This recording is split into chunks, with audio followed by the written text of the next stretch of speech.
Olá, sejam bem-vindos ao Deep Growth, podcast que aborda com profundidade o crescimento acelerado das empresas. Eu sou Gabriel Costa Mineiro e eu tenho o prazer de receber hoje aqui o Julian Tonioli, fundador da Audas. Velho, obrigado demais pelo papo. Estou Valeu, ansioso. Mineiro. Valeu pelo convite. Boa. Cara, eu tô particularmente ansioso por esse papo aqui por dois motivos. Primeiro que eu sou ignorante completo e eu falo que o Deep Growth ele serve para eu aprender as coisas que eu quero aprender, aí eu gravo para os outros aprender também. E o segundo, que por uma grande coincidência, porque a gente marcou esse papo tem um tempo já, essa semana teve um dos nossos alunos mentorados aqui, que é Head Growth de uma empresa bem relevante. E a pergunta que ele me fez foi, cara, a gente comprou umas 3 empresas aí recentemente e eu tô perdidão como que eu junto essas estratégias de crescimento, junto o time, o que eu internalizo, o que eu não internalizo, o que eu deixo lá, o que eu aproveito daqui, o que tem sinergia e tal. E eu, honestamente, não sei responder essa pergunta, né? Vamos começar antes de tudo. Pô, explica o que é a Audas, porque acaba que a gente recebe muita gente de empresas hypadas e super conhecidas aqui, e eu acho que eles acabam fazendo um puta de um trabalho, mas muito mais ali no backstage das empresas. Né? Legal. Bom, primeiro, cara, obrigado pelo convite mais uma vez. Super legal estar aqui com você de novo. Fazia um tempo que a gente não falava, né? A gente falava mais na época ali do poker. Do poker, da Singu, né? Bom, o que é a Audas, né? Acho que, antes de mais nada, acho que vale explicar um pouco da minha trajetória, né? Assim como vocês, né? Como você, a maior parte das pessoas que te acompanha, também empreendi, só que eu empreendi numa era um pouquinho anterior, né? Então, eu comecei a empreender ali no comecinho dos anos 2000, na época que telefonia móvel estava vindo para o Brasil. A gente, junto com outros sócios, desenvolveu uma plataforma SaaS para automação de equipes em campo. E essa empresa acabou dando certo, a gente acabou ficando razoavelmente grande, fomos para 18 países, até que a SAP comprou a gente em 2011. Né? Então, comecei ali com essa jornada de empreendedorismo, acabei empreendendo no segmento de varejo eletrônico depois também, e em 2014, depois dessas duas experiências, resolvi, junto com outro sócio, começar a Audas para quê? Para ajudar outros donos de empresa a fugir dos buracos. A gente brinca que a gente montou a Audas para brincar de Pitfall, né? Não sei se você lembra desse joguinho de videogame, mas no Pitfall você tinha que fugir do jacaré, fugir do buraco, né? Garantir, pegar, né? O cipó lá. Pegar o cipó certo, que dê cuidado com o que a gente fala aqui, né? Mas a gente brinca que a gente começou a Audas para fazer isso, para ajudar os empreendedores, outros donos de empresa, a evitar as armadilhas que a gente mesmo tinha caído na nossa trajetória, e para acelerar o crescimento deles, utilizando uma estratégia baseada em 4 grandes pilares de trabalho. Planejamento estratégico e estratégia, que é fundamental para todo mundo. Governança, gestão e, por último, esse pilar de capital, que envolve ajudar as empresas a identificar recursos para ela crescer ou mesmo trabalhar esses temas de M&A, seja sendo alvo de investimento ou adquirindo outras empresas para acelerar seu crescimento. Né? A gente fala que na vida do empreendedor, da empresa do empreendedor, essas coisas elas acontecem todas de maneira combinada. Os teus problemas do ponto de vista de crescimento, estratégia, capital, eles não vêm aos poucos, eles vêm mais ou menos juntos. Então é difícil você dissociar uma coisa da outra. Né? E a gente começou a Audas com esse propósito em 2014 e hoje somos perto de 40 pessoas. Caramba. Já fizemos de lá para cá mais de 300 projetos, mais de 120 M&As, né? Em dinheiro, a última vez que a gente somou alguma coisa perto de 12 bilhões de reais em transações, entre captações, vendas e tudo mais. Então, tem sido uma jornada super bacana e tem permitido para a gente também conhecer muita gente legal, né? Muitos empreendedores legais. E, paralelamente a isso, eu continuo investindo em empresas de tech, né? Uma das que eu investi foi na Singu. Já devo ter uns 50 investimentos diferentes aí em empresas de tecnologia. Né? Então, cara, esse é um pouquinho do que a gente faz ali na Audas. Né? E já puxando o gancho para a sua pergunta... Pausa rápida nesse episódio incrível para a gente agradecer e fazer o jabá dos nossos patrocinadores. O primeiro é a Fester, que é uma plataforma que oferece design por assinatura para times de marketing e que inclusive é responsável por cuidar de tudo aqui no GLA, desdobrar todos os nossos ativos para social media, thumb de YouTube, Spotify, material para dentro da plataforma, tudo. A Fester permite que o seu time possa escalar a produção das suas peças criativas sem precisar contratar agências ou novas pessoas. Isso traz agilidade na entrega, redução de custos, tecnologia para administrar esses processos e flexibilidade para aumentar sua franquia quando você tiver mais demandas. Tem link aqui na descrição e quem chegar na festa pelo GLA tem 10 créditos adicionais por 3 meses. O segundo patrocinador é a gente mesmo, mas com uma novidade aqui do GLA, o GLA Empresas. A gente sabe que liderar um time é um desafio tanto. E erros estratégicos podem custar caro e, vamos ser sinceros, a jornada é muitas vezes solitária. E foi pensando nisso que a gente criou esse novo produto. O GLA em si já é a maior plataforma de educação em comunidade de growth do Brasil. E agora a gente criou um produto, o GLA Empresas, para quê? Para desenvolver os líderes e os seus times. Então imagina ter acesso a muito networking, conteúdo exclusivo, ferramentas práticas, templates e uma comunidade de líderes enfrentando os desafios similares aos seus. Isso tudo por um preço que cabe no orçamento da sua empresa, até mesmo para quem está começando. A gente já tem várias empresas incríveis que já fazem parte do GLA Empresas, como Mercado Livre, Globo, Cafeinarme, Estrela Bet, Nuvem Shop e muitas outras. Acesse aqui o link na descrição e conversa com a gente. O nosso último patrocinador é a nossa ferramenta mágica aqui do GLA, o Merlin. O Merlin, que é a caixa de ferramenta de todo profissional de marketing growth. A gente criou uma plataforma no-code que dá autonomia para os seus times de marketing growth construírem ferramentas sem precisar de desenvolvedor. O Merlin é muito poderoso, muito flexível e você pode construir várias ferramentas. Por exemplo, você pode usar ferramentas para gerar e qualificar seus leads, recomendar conteúdos no blog, recomendar produtos no seu e-commerce, fazer quiz, calculadora, pesquisa, programa de indicação e muito mais. Dá para fazer tudo com o Merlin. Com essa autonomia, os times ganham velocidade e eficiência e conseguem fazer muito mais experimentos, gerar muito mais aprendizado e muito mais resultado. E para você que é ouvinte do Deep Growth, o time do Merlin vai te ajudar a construir a sua primeira ferramenta. Quer conhecer o Merlin? Tem link aqui na descrição e você pode começar de graça. Muito do que a gente faz ali é ajudar os empreendedores a desenharem suas estratégias de crescimento. Legal. E quando a gente desenha uma estratégia de crescimento, ela pode ter 2 grandes ângulos, né?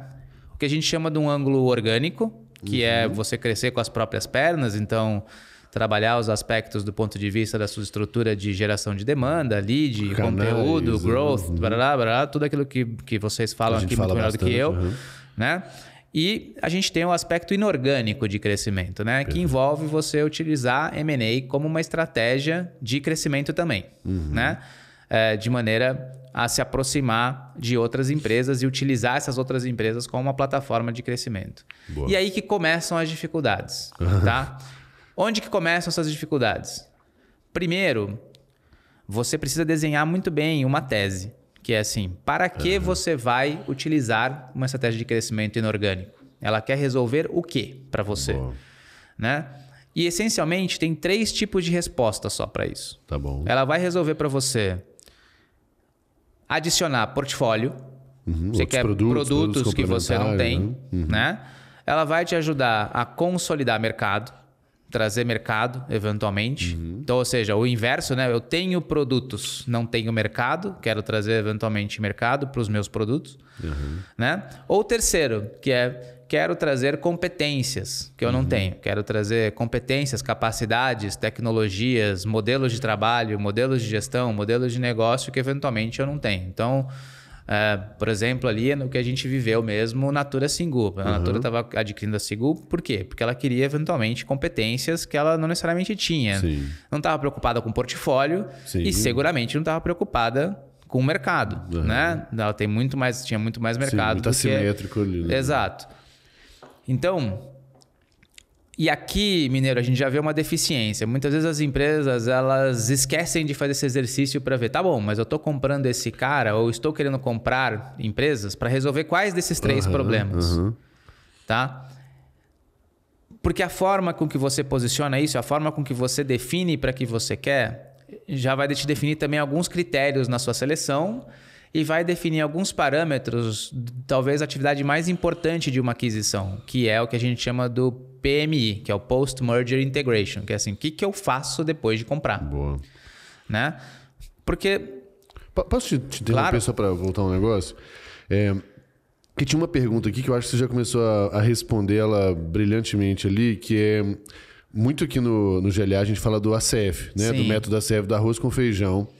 E aí uma das perguntas era o que é o ACF do inorgânico. Boa. E aí eu acho que a primeira coisa é isso. A primeira coisa é a tese. Para que você quer. Para que você quer, né? Então, a primeira grande missão, primeira grande tarefa do ACF aqui é, cara, para que eu vou fazer uma estratégia de crescimento inorgânico? Onde ela me ajuda. Perfeito. Né?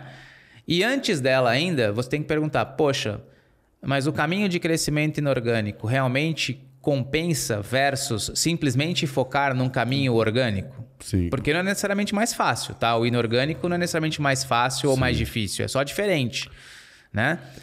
Mas para a maior parte das empresas é um caminho menos usual. Elas estão mais acostumadas com crescimento orgânico, porque elas nasceram crescendo organicamente do que com crescimento inorgânico. Então a pergunta, vamos dizer assim, legal, realmente está no momento de eu explorar isso? Perfeito. Vamos supor que esteja. Aí a segunda pergunta é, tá bom, e para que eu quero isso? Né? Para que eu quero esse crescimento inorgânico? Qual dessas 3 grandes perguntas ele responde? Né? Mas nessa lógica do tô no momento para isso, tem a ver com necessariamente com o tamanho que a empresa já está? Não necessariamente, porque a gente vê eventualmente transações de empresas pequenas se combinando e que às vezes fazem muito sentido, né? Então, por exemplo, cenário clássico. Você tem ali uma companhia, uma startup que está crescendo, mas ela percebeu que ela foi para um caminho onde ela tem um limitante de crescimento ou de mercado, porque ela foi muito nichada, eventualmente, em produto ou em mercado. Vou até dar um exemplo disso. Né? Ela foi super nichada, super bem sucedida, até porque ela foi nichada, ela foi muito bem sucedida. Da causa mas do sucesso. Chegou num ponto onde falou, putz, cara, o que dava para fazer aqui deu.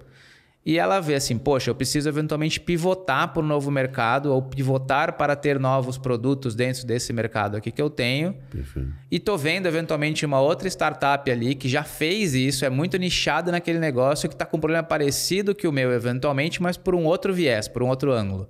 Legal. Aqui você tem elementos que justificam eventualmente a combinação desses 2 negócios, ainda num estágio pequeno, mas que vão destravar muito valor para os 2 lados. Então, não tem a ver com tamanho, tem a ver muito com essas características do contexto de negócio das empresas, né? Boa. Não, você foi falando, na hora já me veio um exemplo aqui, cara. Tem 2 empreendedoras que eu sou super fã, que é a Marina e a Marília, e elas começaram negócios diferentes. Eu conheci porque eu escrevi um artigo que é Growth Indústrias de Alta Restrição, Cannabis, Indústria do Prazer e aposta online. E aí a premissa do artigo era, velho, esses mercados, apesar de ter muita demanda e tudo mais, você não consegue seguir o playbook tradicional de crescimento. Não. Você não consegue comprar ads, você não consegue fazer um tanto de coisa. Tem um tanto de bloco e tal, né? E aí eu conheci, e aí a Marina tem uma empresa que chama Fio, que é uma empresa de bem-estar íntimo feminino, então, cara, de óleo, lubrificante, sabonete, íntimo e tal. E a Marília numa linha de vibradores. As 2 com desafios absolutamente idênticos, mesma persona, batendo nos mesmos lugares, né? Desde tabu, por um lado, até os aspectos de growth ali.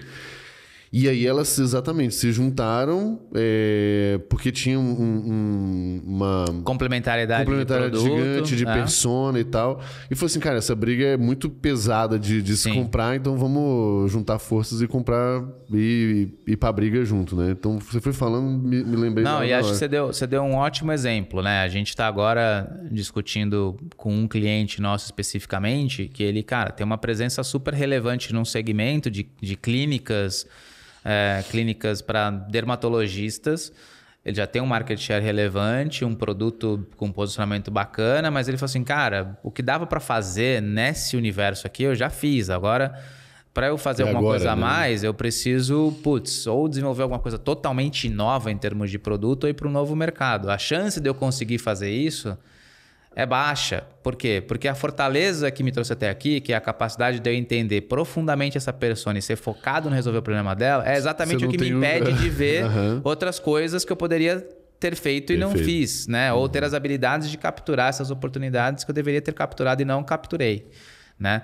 E aí você justifica uma discussão como essa inorgânica. Tá bom, então eu vou trazer competências para a mesa, vou trazer outro portfólio para a mesa que eu não tenho e vou ter que trabalhar com essas coisas para eu poder gerar um novo ciclo de crescimento, explorar um novo ciclo de crescimento. Então, acho que o ACF é esse, cara. Então, assim, tá no momento, identificar um pouco circunstância, ver eventualmente se o caminho de crescimento orgânico ele tem algum tipo de restrição que o inorgânico pode destravar. Complementar. Né? Ou complementar. Segundo, montar essa sua tese, o porquê que você está fazendo isso, competências, portfólio, mercado, o que é, né? E aí sim, com isso você definir, da mesmo jeito que a gente define o que a gente chama de ICP, né? De Ideal Customer Profile, também fazer o que a gente chama do Ideal Target Profile. Perfeito. Que é o alvo, o que é a empresa-alvo que você deveria buscar, quais as características que você deveria buscar nessa companhia para que ela fosse uma empresa que você deveria tentar adquirir, né? E a partir daí usar exatamente as mesmas técnicas que a gente usa uma vez que a gente define essas personas. Perfeito. Então, pô, como é que eu... Desde mapear direitinho. Como é que eu chego nesses caras, como é que eu mapeio, como é que eu crio um modelo de scoring, como é que eu faço assim, putz, esse cara aqui é mais alinhado, menos alinhado, tem essas vantagens, tem essas desvantagens. E isso, eventualmente, subsidia, né? Primeiro, a sua estratégia toda de precificação, porque também, né, o valuation... Tem lá um aspecto de definição de mercado, mas também tem um aspecto de quanto aquilo vale para você como comprador. Claro. Independentemente de você transferir esse valor para o vendedor ou não na forma de preço, você tem que ter claro para você qual que é o valor que aquilo destrava. Até de competitividade, né? Eventualmente, assim, cara, talvez eu tenha que pagar um pouco mais caro, porque se meu concorrente comprar isso aqui, vai... Exato. Ou vida, né? Eu posso pagar um pouco mais caro, porque eu destravo tanto valor aqui do meu lado, que esse ativo vale mais para mim do que vale para o mineiro, eventualmente, né? Então, tem esse aspecto de você. E outra, que o exercício que você faz para entender como aquele negócio gera valor para você é a sua referência do que você deveria buscar no dia 2. Perfeito. Esperar dessa empresa. Então, você fez lá um exercício com o business plan, com as sinergias, com todas as coisas, com os upsides. Isso envolve você já ter pensado, tá bom, mas para eu capturar esses upsides aqui, quais as iniciativas que eu tenho que adotar? Sim. Quais as atividades que eu preciso fazer? O que tem que dar certo no dia 2? O que não pode dar errado? E isso define as bases do que a gente chama do seu projeto de PMI, que é o Post-Merger Integration, que é a integração pós-aquisição, né? E a integração pós-aquisição, tipicamente, ela tem 7 dimensões. Caramba. Né? Tem 7 dimensões, que são estratégia, cultura, governança, gente, tecnologia, processos e recursos financeiros. Tá? Então, essas 7 dimensões, você tem que pensar do ponto de vista de qualquer aquisição. Então, legal. Então, vamos começar na primeira, estratégia. Aquele cara tinha uma estratégia quando ele estava sozinho. Sim. A estratégia dele no dia 2 vai ser a mesma? Talvez não. A minha estratégia também era uma antes de comprar. Continua sendo exatamente a mesma no dia 2. Então, a primeira coisa é compatibilizar essas estratégias. Né? E eu falo compatibilizar porque esse termo é importante. Não é impor a estratégia. Porque... esse já é um erro clássico, tipicamente de empresas grandes, quando compram empresas muito menores. Elas impõem uma estratégia. E ao impor a estratégia, muitas vezes elas estão abafando exatamente a razão pela qual aquela empresa era bem sucedida antes. Boa. Né?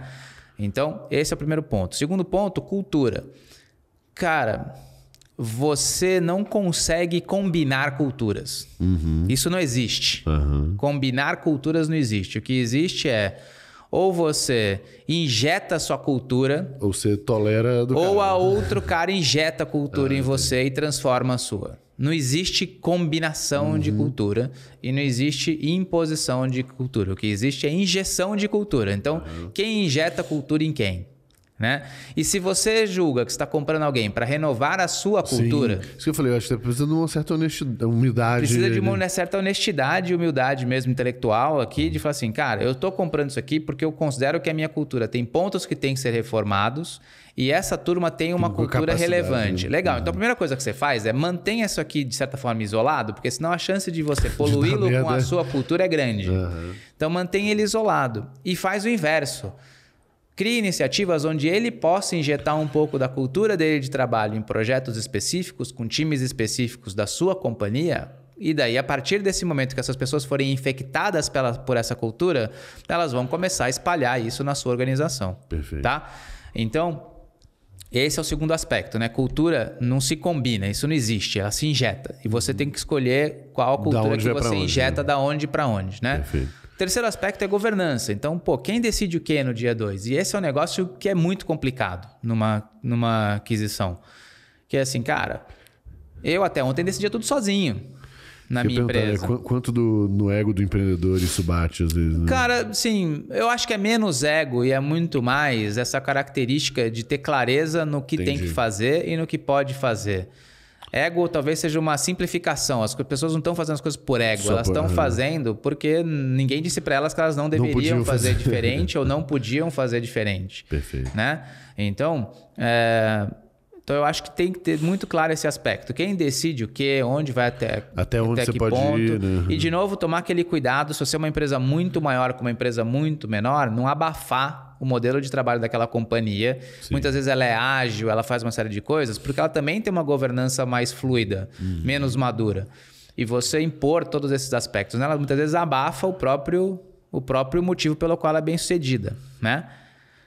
Então, esse é o terceiro ponto. Né? Então, estratégia, cultura, governança. O quarto, gente. Que aí, legal, se eu alinhei a estratégia, identifiquei o que eu vou injetar em cada um dos lados de cultura, montei um modelo de governança que funcione, um modelo de gestão que funciona, agora eu consigo avaliar quais são as peças que eu tenho de pessoas novas e onde que essas peças agregam mais valor no meu contexto combinado. Então quem que eu deixo fazendo o que já fazia, quem que eventualmente eu desloco para uma outra atividade. Se eu for deslocar alguém para uma outra atividade, como é que eu garanto que aquilo que aquela pessoa fazia bem vai continuar sendo bem feito? Então, todos os aspectos de onde eu encaixo quem e como eu reconfiguro o meu tabuleiro de jogo. Né? Então, esse é o aspecto de gente, que tem que estar suportado por essas outras três coisas. Resolvendo essa questão de gente, aí sim eu vou ver processos. Legal, se eu tenho as pessoas certas nos lugares certos, definir o que eu tenho que fazer... Definir minha governança, eu vou pensar nos meus processos de trabalho. Como é que eu integro esses processos de trabalho entre as duas companhias? E uma das decisões que você pode tomar, e a gente tem visto casos muito bem sucedidos de empresas que são compradoras seriais, cara, eu não vou mexer em nada. Deixa o cara trabalhando do jeito que está. E eu quero que ele me faça tais coisas aqui. Eu não vou entrar no negócio dele porque eu quero que ele trabalhe exatamente do jeito que está. Né? Mas quando você fala em processo, a parte de tecnologia está envolvida. E aí tecnologia vem por baixo disso. Sim. Né? Então a tecnologia vem para viabilizar que você está executando aqueles processos da maneira adequada e que você está integrando aqueles negócios na velocidade correta e no ciclo correto. Né? Então aí tecnologia vem por baixo disso e por último vem um aspecto de bom. E o que eu tenho que botar de recurso financeiro nisso aqui para garantir que funciona? Né? Preciso colocar algum tipo de recurso financeiro? Não preciso? As próprias sinergias vão financiar esse projeto? O que eu posso esperar de retorno financeiro dessa transação? Né? Então, acho que essas são as 7 dimensões que envolvem todo o projeto. O pós-integração. E o pós-integração, a gente também olha, Gabriel, então assim... Tem 2 eixos, né, Mineiro? Tem um eixo vertical, então, que são essas 7 dimensões. E tem um eixo horizontal, que é um eixo de tempo. Então, você tem que olhar isso assim, cara, o que eu vou fazer na primeira semana, no primeiro mês... Porque tudo junto vai nos primeiros 100 dias, nos primeiros 180 dias e nos primeiros 360 dias. Então, você tem que ter claro esses horizontes de tempo. Porque esses horizontes de tempo são muito importantes no sentido de você marcar aquela aquisição... e explicar para as pessoas onde é que elas estão inseridas. Então, a primeira semana é muito importante do ponto de vista de comunicação dos porquês da transação, o que se espera, o que muda, o que não muda, o que as pessoas devem esperar para os próximos 6 meses e o que elas não devem esperar. Por exemplo, inclusive uma comunicação pode dizer assim, cara, não sabemos ainda o que faremos. Saberemos nos próximos 90 dias. Portanto, continua trabalhando. Cool out. Relaxem. Nada vai mudar. Ou nem sabemos o que vai mudar, portanto, não tente adivinhar o que vai acontecer. Sim, tira as minhocas da cabeça. Tira as minhocas da cabeça. Porque as pessoas, elas ocupam, né? Falta de informação não existe. Vácuo de informação não existe. As pessoas, elas preenchem o vácuo de informação com aquilo que elas querem. Perfeito. Né? Então, é muito importante, a primeira semana ela tem que ser muito focada nisso. Né? Depois, comunicação. Né? Depois, o primeiro mês, ele é muito focado em você criar os times de trabalho para construir as 7 dimensões. Então, esse grupo de trabalho vai envolver quem? Dos dois lados. Perfeito. Né? E aí, esse grupo de trabalho vai comunicar. Então, tá bom, nos próximos 100 dias, essas são as coisas que a gente vai fazer, essas são as coisas que a gente não vai fazer. Nos próximos 180 dias, o que a gente espera é X. Nos próximos 360 dias, o que a gente espera é Y. E depois? Depois a gente não sabe. Tá bom. A gente vai parar... Vai olhar onde a gente está. O que aconteceu. Vai olhar o que aconteceu, o que andou bem, o que não andou bem. E vamos reajustar curso. Então, assim, de maneira simplificada, o arroz com feijão é esse. Que não é tanto um arroz com feijão, já tem umas coisinhas a mais aí, mas é esse. Cara, muito foda. Pô, muito foda mesmo. Acho que a gente conseguiu dar uma... Eu acho que dá uma dimensão muito rápida de complexidade, inclusive, né? Que é um movimento que não adianta você ir na loucura, porque tem muita coisa. Mas aqui me vem muitas perguntas, mas uma que me vem, assim, desde o início, ali, desde quando você começou a falar da primeira regrinha do ACF, né? Que é você definir o pra quê e tudo mais. O quanto que, na prática, assim, Juliano, acontece também de ser algo... ou proativo, como a gente está falando, então vou fazer esse movimento por causa disso, ou oportunístico. Acontece. Porque a gente sabe que, pô, eventualmente tem uma empresa ali que você até olha, já conversou uma vez ou outra e, pô, entrou numa situação ruim, ou, sei lá, tá querendo mudar, ou brota a oportunidade. Acontecem, as duas coisas acontecem. O fato de ter sido espontâneo ou não. Não é o mais relevante aqui. O mais relevante é, legal, apareceu uma oportunidade. Beleza, eu continuo fazendo o mesmo trabalho. Continuo fazendo o mesmo trabalho. Tá bom, dado que tem essa oportunidade, deixa eu ver se eu consigo construir uma tese ao redor dela. Deixa eu ver se eu consigo validar isso ao redor dele. Ah, não consegui. Puta, mas é uma oportunidade. O cara vai fechar o negócio. Tá, cara, mas chances are que se eu não tiver alguma coisa que encaixe na minha tese... eu não vou conseguir fazer nada com isso. Vai ser uma distração para mim. Não pode emocionar, né? Então, tem que tomar esse relativo cuidado, tá? Então, não muda nada. E a gente vê muitos M&As super bem sucedidos que foram oportunísticos. E ótimo. E foram legais para os dois lados. E realmente foram transformadores para a empresa que foi alvo. E foi transformador para a empresa que foi a empresa que adquiriu. Então, pô, muito legal. Outro dia eu estava até num podcast com o Marcelo Cohen, que é da Bfly. E, pô, ele comprou algumas empresas que estavam em situação super debilitada por conta da pandemia. E essas operações que ele fez ali na época da pandemia, no segmento de turismo, no segmento de eventos e tal, foram transformadodoras para ele. E até salvaram. E salvaram essas companhias. Então, assim, ele salvou algumas companhias, né? Da falência e, cara, gerou negócios excepcionais, né? E foram oportunísticos, né? Mas ele conseguiu fazer esse trabalho e falou assim, pô, é oportunístico, né? Mas ele me serve também ao meu propósito como um todo. Boa, muito bom.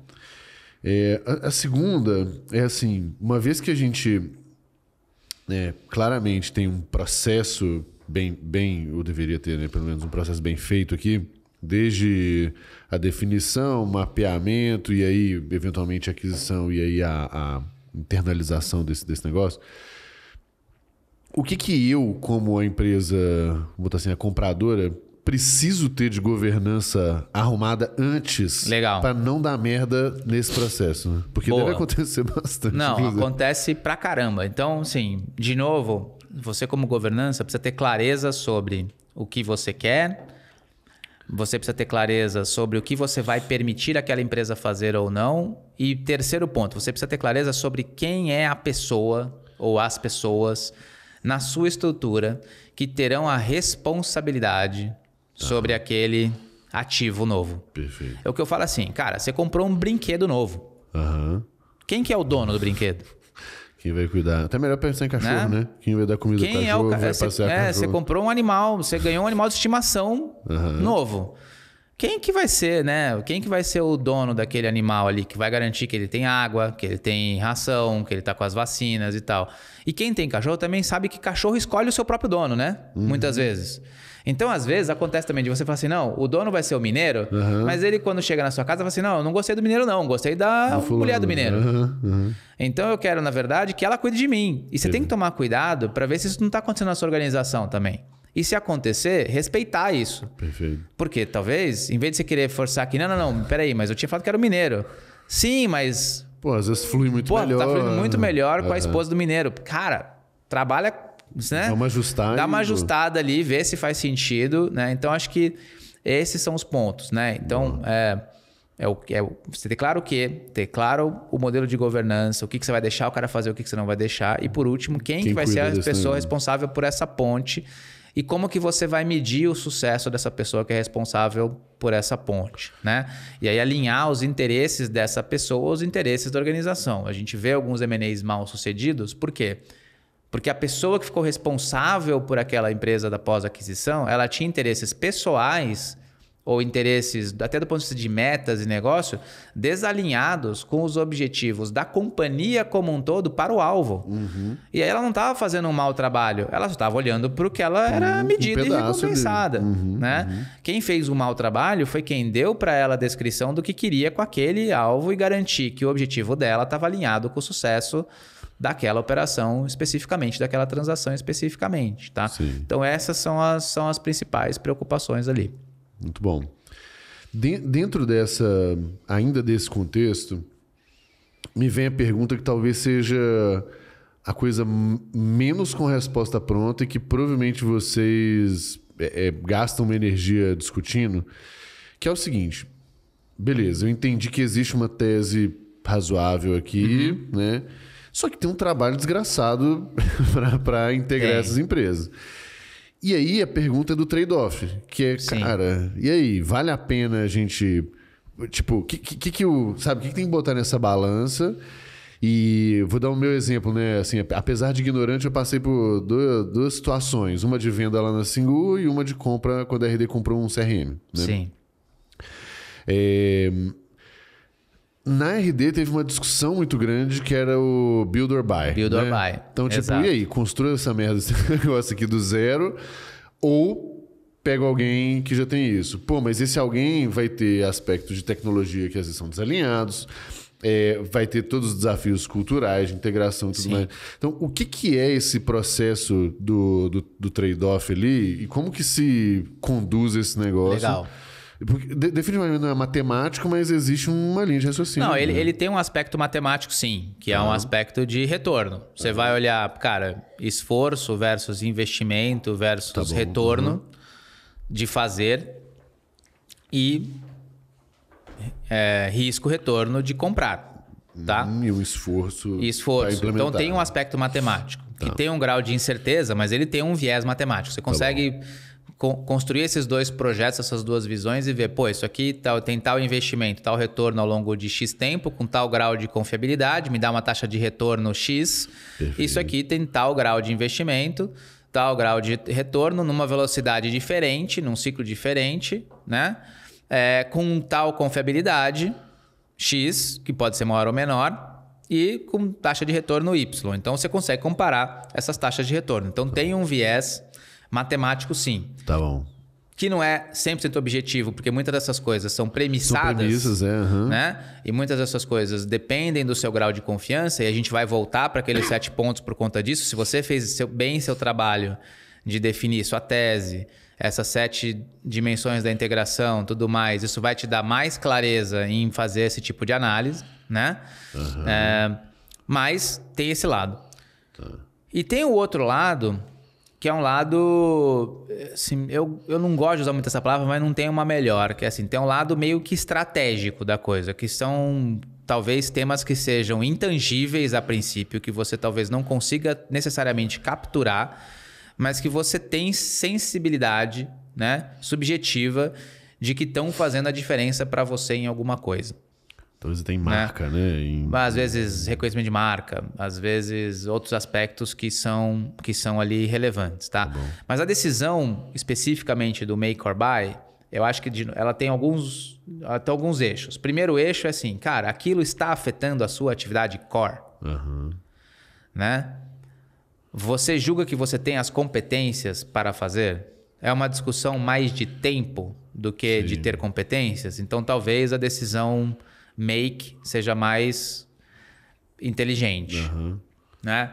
Agora você fala assim, não, cara, aqui tem competências que eu não tenho, né? Às vezes podem ser competências técnicas, tá?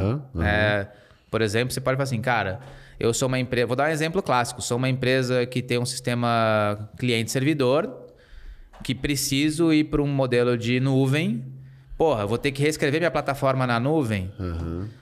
Eu até sei fazer, mas quanto tempo vai demorar? Será que eu sei tudo? Se eu comprar uma empresa que já tem uma plataforma SaaS para alguma outra coisa, será que além de eu ter essa competência que eu não tenho hoje, será que eles não vão me ajudar a entender e evitar armadilhas na minha própria migração cloud server para uma migração SaaS, nuvem pura, que eu não sei? Eu nem sei o que eu não sei. A gente fala assim, ó, tem coisas que você não sabe que você não sabe. Exato. Você só vai descobrir depois, né? E aí você fala assim, pô, legal, mas é uma atividade core aqui, tá afetando o meu core, porque tá pegando todo o meu sistema e tombando novo, mas é uma competência que eu não tenho. E esse cara eventualmente tem. Então, eventualmente, uma estratégia de buy pode me ajudar com isso, versus uma estratégia de make, ou seja, ela diminui meu risco. Muito dessa análise aqui, Mineiro, ela envolve risco. Você está diminuindo ou aumentando o seu risco? Se você está diminuindo o seu risco com aquele movimento, seja ele fazer ou comprar, provavelmente esse é o caminho mais interessante, né? E aí essa análise de risco ela é objetiva em alguns aspectos e um pouco subjetiva em outros. Então depende um pouco de cada caso. Mas esse é o grande frame de decisão. Sim, legal.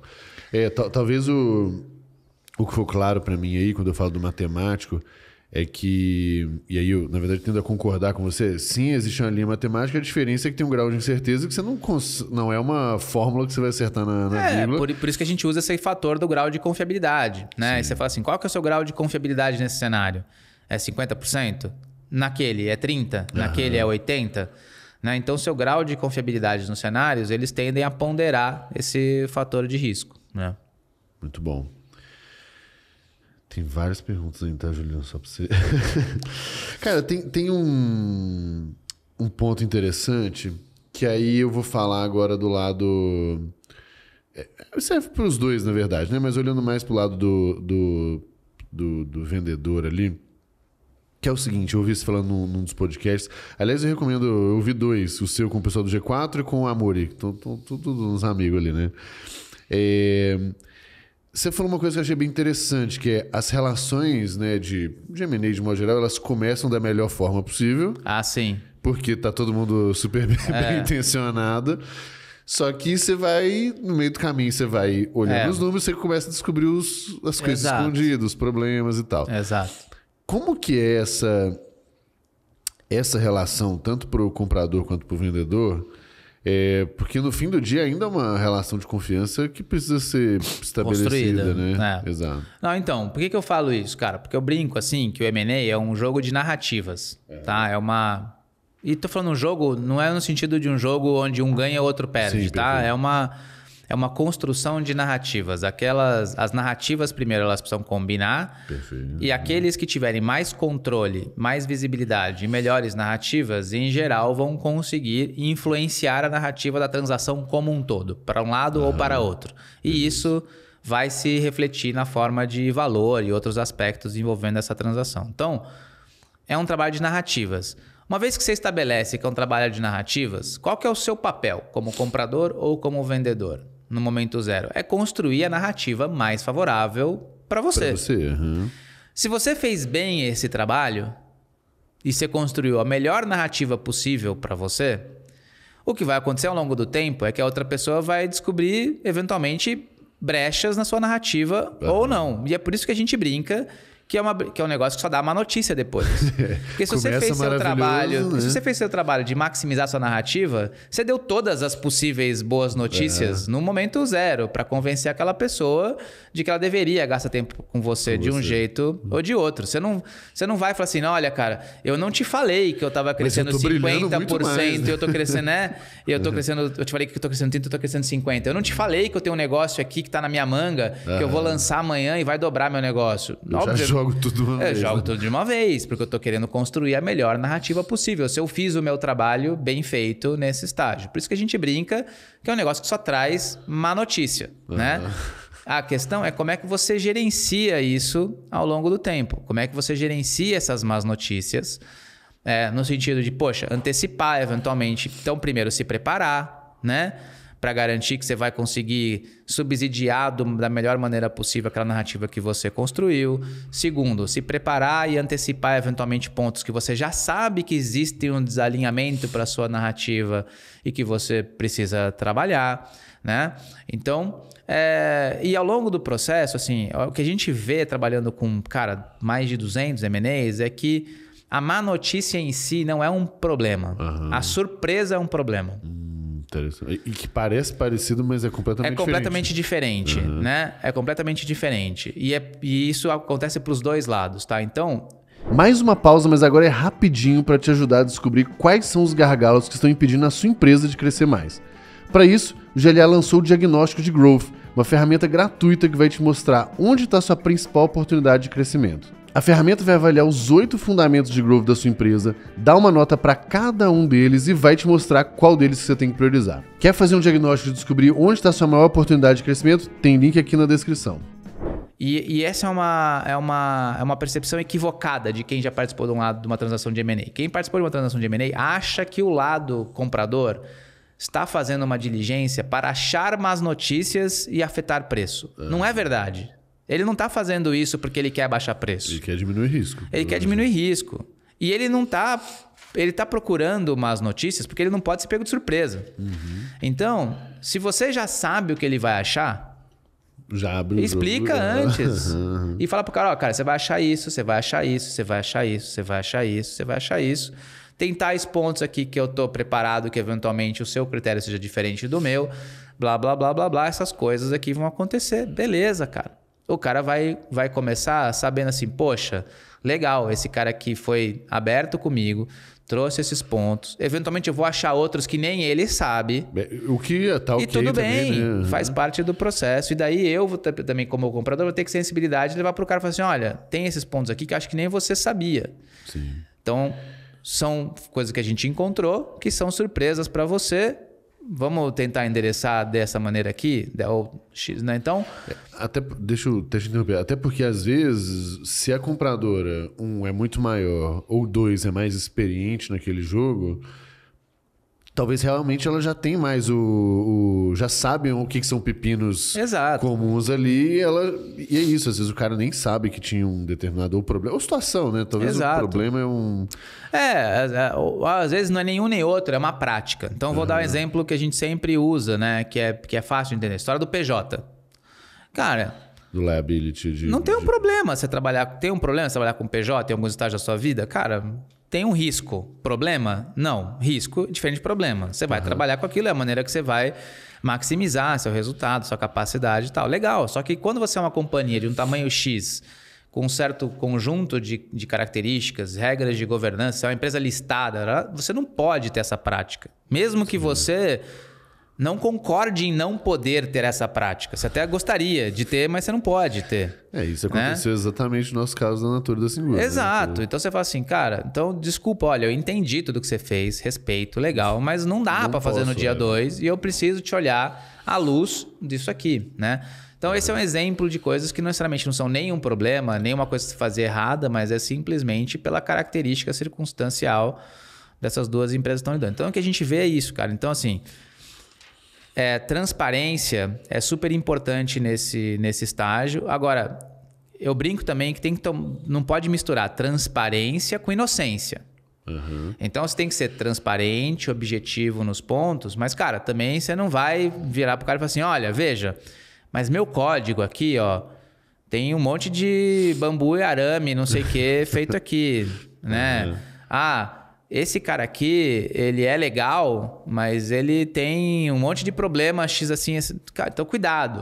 Sim. Cuidado para não ser excessivamente inocente naquilo que você está abrindo para o outro lado, porque no final do dia, vocês têm uma série de interesses alinhados, mas vocês têm alguns interesses que não necessariamente são alinhados, estão desalinhados. Vocês estão ali numa negociação, tem discussão de preço, tem discussão de uma série de questões envolvidas.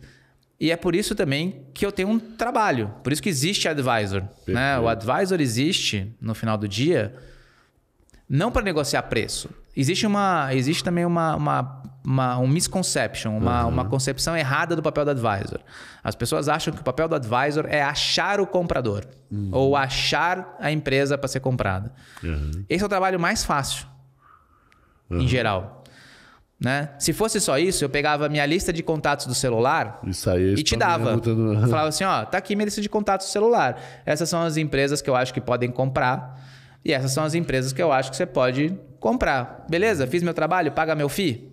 Porque já fiz o trabalho. Né? Tá aqui a lista. Não, esse não é o trabalho mais difícil. O trabalho mais difícil é você conduzir toda a transação até o final de uma maneira que ela seja satisfatória para todo mundo, que envolve identificar as partes, negociar preço, negociar estrutura, negociar governança, negociar uma série de aspectos. Outra misconcepção é de que preço e valuation é difícil de chegar num consenso. Não, cara, preço e valuation não é muito difícil. Você tem múltiplos, você tem uma série de referências, né? De mercado, de boas práticas. Então, assim, geralmente as negociações de preço, elas são rápidas. O que pega são... Elas convergem rápido. Tá bem nos detalhes o que pega é o depois. É como é que você justifica que aquele preço é preço. Como é que você justifica que a condição é uma condição. Como é que você justifica que o interesse das partes estão alinhados depois daquilo. Como é que entra nas famosas discussões de earnout, que geralmente são um abacaxizaço. Né? Então, como é que você endereça todas essas outras questões ao redor da transação, né? E é por isso que a gente fala, né? A sua pergunta foi, como é que você gerencia essas más notícias? Então, evitar que fatos ruins sejam surpresas. Então, trabalhar as coisas como... O problema não é a notícia, o problema é a surpresa. E segundo, velocidade importa. Porque se você está num cenário onde quanto mais tempo, mais informação negativa, mais má notícia você tem, quanto mais demorar, pior fica. Porque psicologicamente as pessoas vão tendo cada vez mais má notícia, vão ficando cada vez mais desconectadas daquele negócio.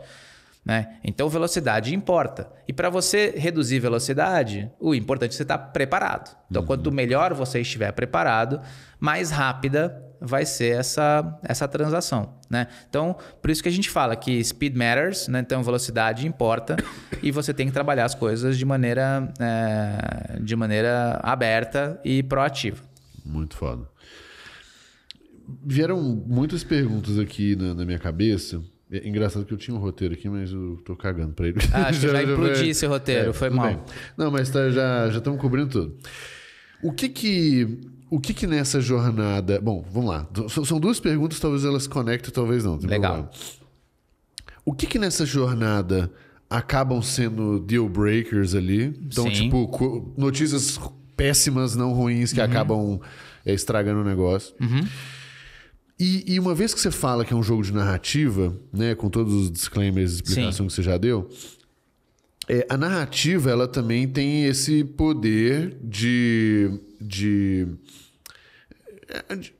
assimetria de força, por exemplo. Então, se eu sou muito maior e você é muito menor, e isso, aquilo...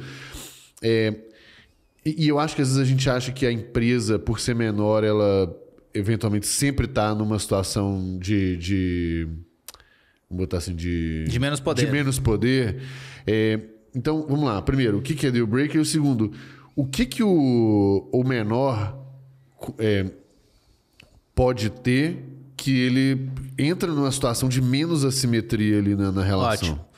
Então, vamos lá. Vamos começar... Todas essas perguntas têm muito interesse pessoal, só para você Não, legal. Saber. E acho que eu vou usar um exemplo que talvez seja próximo de você.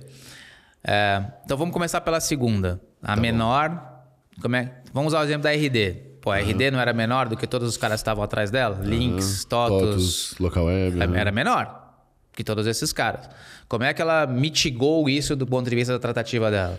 Ela trouxe para a mesa um ativo que era único naquilo que ele fazia para aqueles 3 caras e, de certa forma, começou a confrontar as narrativas de cada um desses 3 caras para aquele ativo. Então, ela foi muito hábil, primeiro, não só em criar um processo competitivo, mas o processo só foi competitivo porque ela conseguiu dizer, olha, eu consigo resolver para você tais coisas que são fundamentais na sua estratégia. Para você 2, eu consigo resolver outras coisas que são fundamentais na sua estratégia. E para você 3, eu consigo resolver outras coisas que são fundamentais na sua estratégia. E por ela falar com esses 3 caras, eu consigo. E by the way, quando você fizer isso aqui, como eu já entendi a estratégia do outro cara, você vai conseguir mitigar o evento da estratégia dele X desse jeito. Então, ela usou o fato dela ter informação sobre as estratégias dos outros caras também, não para abrir informação, mas para dizer, olha, você consegue usar isso aqui como movimento de defesa daquela estratégia, vocês estão todos vocês em cenários competitivos e é assim que eu consigo me posicionar como um ativo dentro do seu negócio com uma narrativa que funciona para cada um de vocês. Tá? Então esse é o exemplo clássico e com isso ela conseguiu talvez uma das transações recentes com talvez um maior múltiplo, maior preço, condições mais vantajosas para a empresa que foi adquirida. Tudo bem, era um ativo único também, de certa forma, não tinha tantas empresas assim que faziam aquilo que ela faz. Mas veja que é um processo de construção, né? É um processo de construção. Então, essa é uma forma. Mas você fala assim, não, mas eu estou num mercado onde eu não tenho tanto esse diferencial, tem 50 empresas como eu, que estão em situação muito parecida. Pô, se essa é a verdade, então você está justificando a própria razão pela qual você tem menos poder na negociação do que o outro lado. Então, né, a discussão aqui, de novo, volta para como é que você consegue construir para aquele cara que está querendo te olhar algo diferente, que você tem alguma coisa diferente que faz muita diferença para ele de alguma forma única. Perfeito. Se você conseguir fazer isso, você vai ter mais poder naquela negociação. Você vai ter mais alavancagem, que a gente chama, né? Alavanca. Você vai ter mais leverage naquela negociação. Né? Então, acho que essa é a segunda parte da resposta. Né? A primeira parte da resposta... Deal breaker. O que é deal breaker? Então, o que é deal breaker? Deal breaker é... Pô, se você construiu essa narrativa aqui, você achou alguma coisa que implodiu sua narrativa, isso é deal breaker. E aí você pode ter deal breakers do ponto de vista de estratégia, você pode ter deal breakers do ponto de vista de risco. Então, por exemplo, você falou que você é uma empresa que está crescendo pra caramba, blá, blá, blá. Na hora que eu vou olhar, 70% do seu resultado vem de um cliente, que esse cliente está dobrando de tamanho e te levando junto todo ano. Eu vou falar assim, entendi. É verdade que você me disse. É verdade que você me disse que você está crescendo pra caramba. Só que, não é mérito seu. Não é mérito necessariamente seu. Ou até é mérito seu por trabalhar tão bem este cliente. Só que tem um risco intrínseco de você perder esse cliente que, putz, talvez eu não possa correr, porque se esse negócio aqui acontecer, seu negócio implodiu, né? Então veja que às vezes não é necessariamente porque a coisa é mentira. Perfeito. Não é mentira, mas é a forma com que você olha isso à luz de quem está comprando pode ser diferente. Então acho que deal breaker é isso, cara. São coisas que desmontam a sua narrativa. Essas coisas podem ser estratégia, risco, podem ser, por exemplo, issues financeiros. A gente está numa discussão agora onde a diligência, certa ou errada, ela identificou um resultado para a companhia que é muito diferente do resultado que a própria companhia reportou. E a própria companhia não enxerga que esse é o resultado correto. Real, então, existe um gap aqui entre a leitura do comprador, a leitura do vendedor. E esse gap pode ser real ou pode não ser real, mas o fato é que o gap está lá. E ele está se tornando indica hoje... algum erro em algum lugar. E esse gap é hoje um deal breaker. De novo, a narrativa. A narrativa do vendedor é X, a narrativa do comprador é Y. Essas narrativas não estão conversando agora. Então, isso é deal breaker, cara. Eu acho que esses são os pontos assim, que são mais complexos. Aí, entre o deal breaker, né, ou seja, você implode o deal... Bom, então entre o deal e o deal ótimo e o deal breaker tem um tanto de coisa no meio do caminho, né? Tem. E E, por exemplo, certamente existem, do mesmo jeito que existe os fatores que ajudam a sua narrativa a ficar melhor, como o caso da RD que você falou, seja o ativo, seja o que quer que seja, existem, vamos botar assim, débitos, passivos e tal, como você falou, às vezes é a história do PJ. Sim. Mas o que são esses elementos que não chegam a matar o deal, mas que claramente diminui o valor dele, ou sabe? Não, passivos ocultos, práticas, por exemplo, de ocultação de receita, má governança, uma empresa com uma má governança ou com uma governança muito centralizada na figura de um fundador, isso eventualmente é um tema. Sim. Que mais? Cap table bagunçado. Né? Um cap table mal gerido, um fundador que tem muito pouco do cap table que vai ficar no dia 2, muito desalinhamento entre pessoas relevantes para o negócio e elas quererem ou não quererem ficar no dia 2. Então, esse aspecto de gente, às vezes, é um aspecto relevante da discussão. Por exemplo, pode ser que você estivesse aqui no GLA, 3 pessoas são super importantes, mas na hora de fazer o deal, uma delas está querendo fazer o deal para ficar em férias, ir para casa. A outra só quer fazer o deal se ela puder continuar fazendo exatamente o que ela faz hoje. E o outro cara, tá compradaço na estratégia do comprador e tá compradaço, quer fazer qualquer coisa que o cara mande fazer, porque ele falou assim, entendi. Putz, isso aqui, na hora que você entende esse panorama, isso afeta. E essas coisas não necessariamente se transformam em revisão de preço. Não é assim, tudo tem um preço certo, que no preço certo eu levo em conta esse risco e faço a transação. Não, às vezes não é uma questão de preço, é uma questão de estrutura, é uma questão de pontos de controle, é uma questão de governança. Isso afeta outras áreas da transação que acabam sendo negociadas ou podem ser negociadas entre as partes, ainda assim de viabilizá-la. Então, não é só sobre preço, é sobre como você mitiga esses riscos. Como você mitiga esses riscos e como você garante ao máximo o maior alinhamento possível. De certa forma, é quase como se você fazer um scoring. Uma transação de M&A é como se ela tivesse um scoring, assim, né? Elas têm alguns critérios e para cada critério ela tem notas. E pesos até. E pesos que são aceitas pelos dois lados. Então, o lado vendedor tem um conjunto de pesos e um conjunto de notas mínimas. E o lado comprador tem um conjunto de pesos e um conjunto de notas mínimas. E a brincadeira é você ficar brincando com esses dials assim, de cada uma dessas notas, de forma a garantir que na combinação das notas e pesos, você consiga ter um score que aprovou aquele deal do lado do vendedor e aprovou aquele deal do lado do comprador. O duro dessa discussão é que você não tem claro quais são os critérios de cada lado, você não tem claro quais são os pesos e você também não tem claro quais são as notas. Então, cada um tem uma régua como essa na sua cabeça, né? E se você tem várias pessoas participando de um deal, cada pessoa tem sua régua. Perfeito, então, se você tem 3 sócios aqui do lado do vendedor e 3 sócios do lado do comprador, não é que você tem uma régua de cada lado. Você tem uma régua do comprador e uma régua do... Não, você tem 3 réguas do vendedor... 3 réguas do comprador, porque cada pessoa envolvida tem sua régua. Sim, e provavelmente você está olhando um aspecto com mais intensidade que o outro. Exato, e aí, de novo, entra... E outra, aí você tem um advisor te ajudando nessa transação, o advisor também tem a régua dele. Né? Então, o segredo aqui é como é que você consegue ter habilidade para compatibilizar esse monte de coisas, né? Como é que você consegue ter gente que te ajuda a navegar nesse monte de coisas. Mais uma vez, o papel desse advisor e o papel de gente experiente no processo. E é por isso que, cara, é importante ter gente experiente no processo, porque quem nunca fez... não, tá louco. Tá aprendendo tudo pela primeira vez, né? E todo geralmente... mundo vai ter uma primeira vez, né? E obviamente que os meus primeiros M&As, os primeiros M&As que eu fiz aí, até como empreendedor... foram muito piores do que os M&As que eu estou fazendo hoje, porque eu não tinha essas réguas, não tinha essas informações, né? Custou caro para mim algumas dessas lições, né?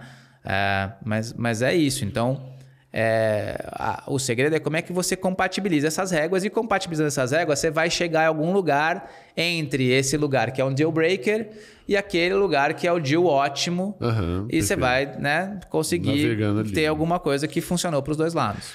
Mas dentro dessa diligência, dessa análise e tal, do mesmo jeito que você tem uma diligência financeira, você também pode ter uma diligência técnica em software, por exemplo. Sim, você tipicamente, a diligência, ela tem 3 capítulos, tá? Sempre tem 3 capítulos.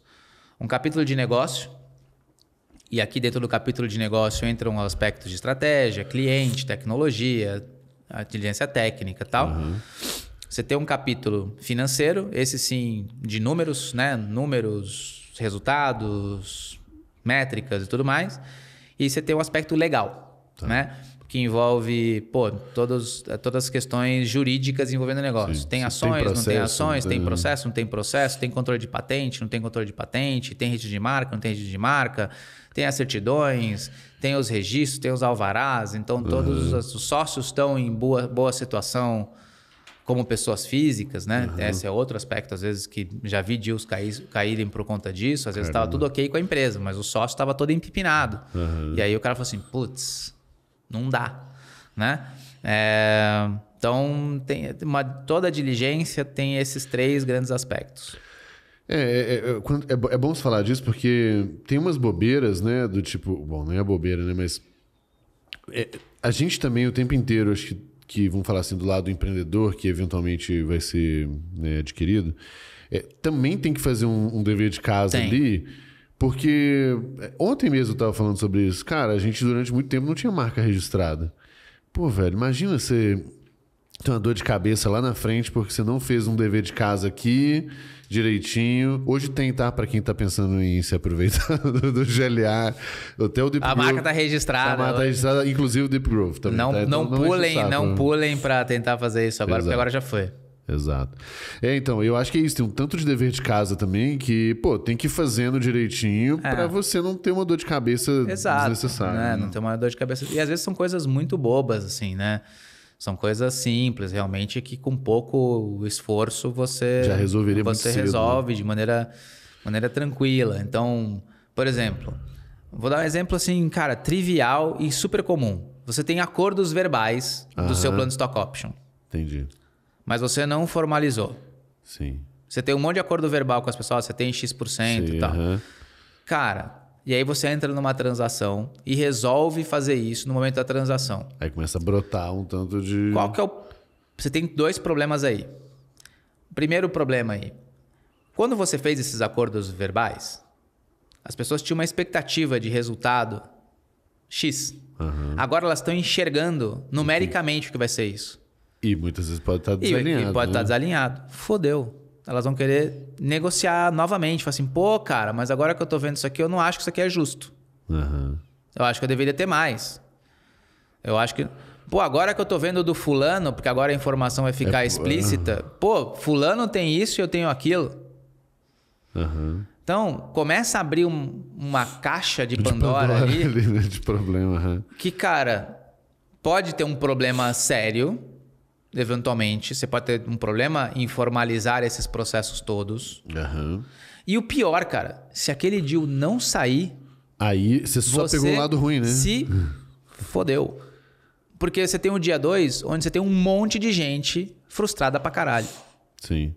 Que só pegou o lado ruim só pegou o lado ruim da informação. Então veja que, você fala assim, cara, mas... Quer dizer que eu tenho que formalizar essas coisas? Tem que formalizar, cara. Porque, de novo, a hora da discussão, a hora de resolver isso na discussão, por mais que você vai fazer, não, mas eu estou fazendo exatamente... E aí gera uma sensação horrorosa pro fundador. Sim. Porque ele fala assim, mas eu estou fazendo exatamente o que eu combinei com as pessoas. Por que elas estão frustradas comigo ou estão reclamando disso? Que eu estou fazendo exatamente o que eu combinei com elas. Sim, você está fazendo o que você combinou, mas a frustração é exatamente a relação entre expectativa e realidade. Elas estão simplesmente vendo que a realidade é diferente da expectativa que elas tinham, independentemente de elas terem combinado aquilo com você. Tá?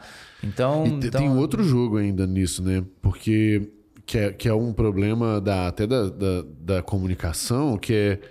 Não é porque você disse isso que a pessoa entendeu exatamente aquilo ali. Exato, e tem esse outro aspecto também. Não é porque você disse aquilo que ela entendeu. E às vezes você falou assim, mineiro, você vai ter 10% da Aldas. Só que eu esqueci de te dar um monte de desde que. Desde que tais coisas aconteçam, em tal tempo, desde que você fique tal, blá, blá, blá, desde que XYZ aconteceu. Blá, blá, e aí você só tá com aquele 10% na cabeça. Né? Que é, aí não por maldade, mas também às vezes é o lado muito conveniente do que você guarda, o lado bom, né, da história, né? Exato. Então, só para dar um exemplo assim de coisas que cara, são potenciais caixinhas de Pandora aí, ninhos de minhoca. Boa, mas pode me falar aí depois o que é o desde que do 10% da Aldas que eu, que eu topo. Boa. Cara, assim, pô, que papo foda. Até pra te avisar, eu estarei na sua turma de M&A lá de novembro. Boa. Eu combinei com os meninos lá do G4. O Julian tem uma turma de imersão lá do G4 em M&A. Eu acho que tem uma em setembro e novembro. Em setembro eu não vou conseguir. E aí a de novembro... Boa. E detalhe, tá? Apesar de... Lá no Gestão, a gente já... No G4, né? Agora... A gente já fez, na de Grow, 27 turmas. Nessas 27 turmas, eu nunca assisti nenhuma outra imersão. Tua sua vai ser a primeira, tá? Pô, muito legal. Prazer, vai ser muito legal te ter lá. E vai ser bom já chegar com o básico aqui, o ACF. Algumas das coisas você já vai chegar lá sabendo já. Boa, não é bom que dá pra amadurecer ali. Cara, duas últimas perguntas. Tem uma que é padrão, que vai ser a última, mas tem uma que eu ainda não quero deixar de fazer, que é... O que no fim das contas é o papel do advisor seu, da Aldas e tal? Quando uma empresa vai passar por isso, já te adianto, tá? Também quando a gente for fazer os movimentos de LA e Merlin, que não tem nada previsto, mas não, você já tá já vamos fazer o nosso acordo aqui. Mas o que é o papel de vocês e quando que ele começa? Porque não adianta, provavelmente não adianta eu chegar assim, Juliano, já tô no meio de um deal aqui, talvez ajude e tal. Ajuda, mas tem limitação de atuação, né? O papel... Um M&A ele tem 5 estágios, né? O estágio de preparação, o estágio de construção da tese, o estágio de ida a mercado, negociação inicial, condução da diligência, negociação final e a integração, PMI. Então, o papel do advisor é te ajudar a navegar esses 6 estágios. Então, é de ajudar a te preparar para aquela transação, ajudar a desenhar a sua tese para aquela transação ou responder à tese daquela transação, né? Fazer uma negociação preliminar dos termos que você vai eventualmente discutir, te ajudar a se preparar e conduzir sua diligência, conduzir a negociação final e te apoiar na construção do PMI e eventualmente participar do PMI. É raro um advisor participar do PMI, tá? Mas muitas vezes ele ajuda, assessora as partes na construção desse plano. Tá? Então, esse é o papel clássico do advisor e é uma jornada que em uma transação vai durar de 6 a 8 meses, tipicamente, tá?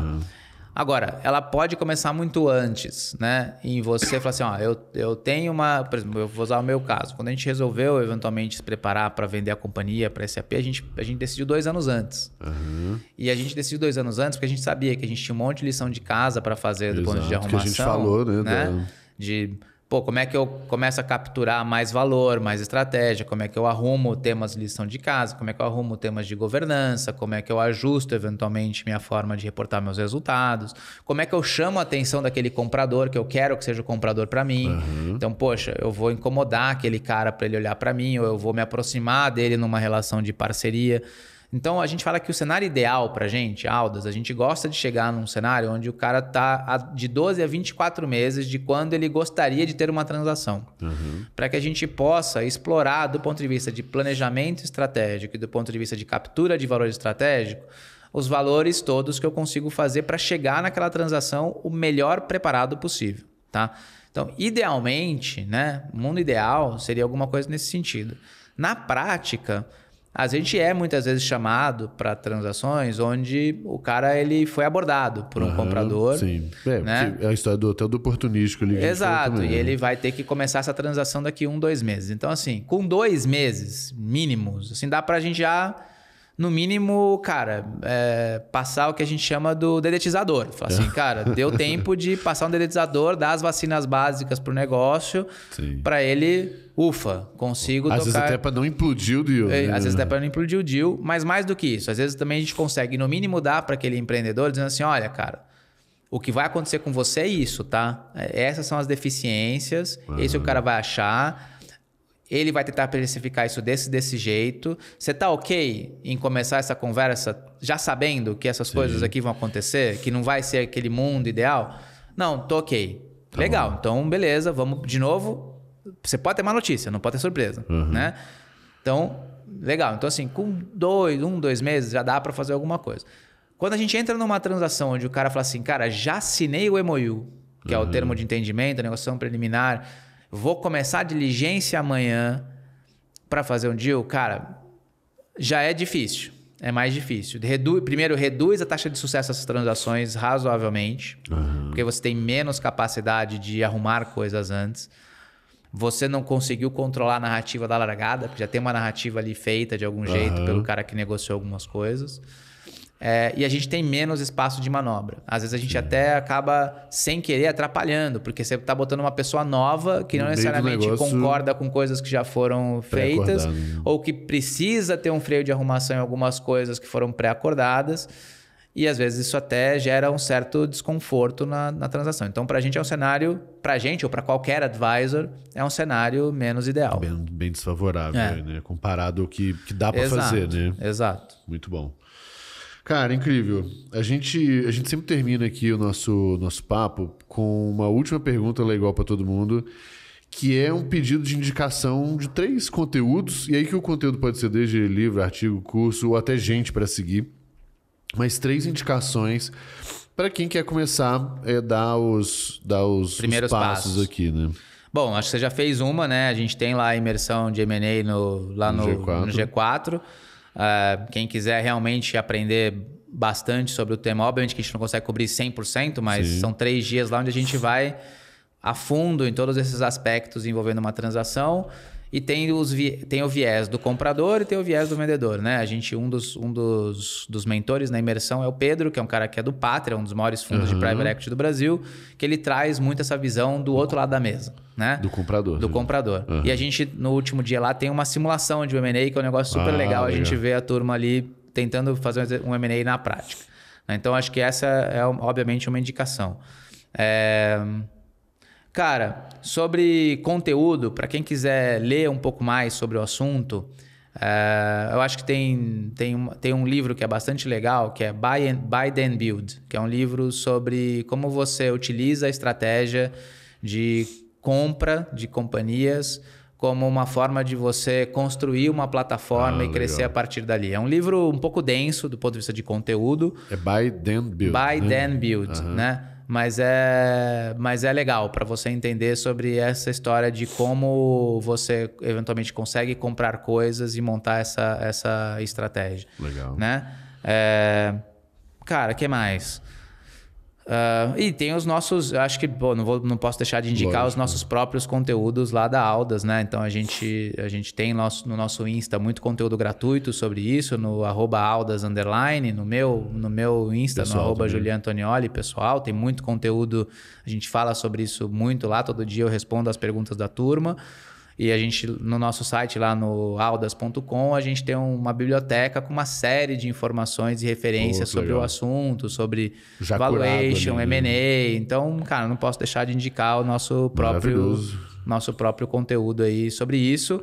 E mas para dar uma quarta, assim, cara, para quem talvez quer entender mais sobre esse universo, também acho que vale acompanhar o conteúdo do Amuri. Você citou o Amuri aqui, lá do investidores.vc, eles também fazem um trabalho muito bacana em explicar o que é esse universo, tanto para quem é investidor, para quem tem uma empresa ali, para quem está eventualmente começando a querer olhar M&A como uma estratégia. Boa.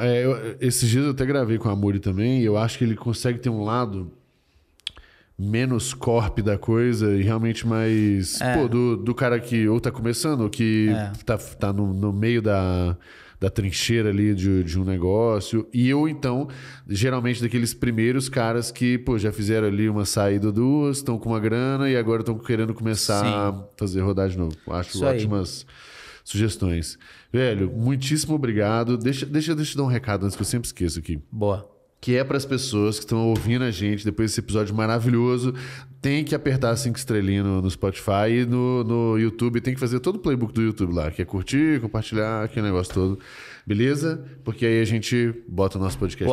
O arroz com feijão de quem assiste é o mínimo, né? E quem acompanha o seu podcast. Exato. Velho, obrigado demais. Valeu, man. Papo muito foda. Super obrigado pelo convite mais uma vez. Parabéns pelo trabalho que você faz e tem feito. Sempre que a gente pode, a gente tenta fazer ganchinhos para você lá. Boa. Agradeço. Muito obrigado pela oportunidade aqui em dividir com a turma um pouquinho sobre esse universo.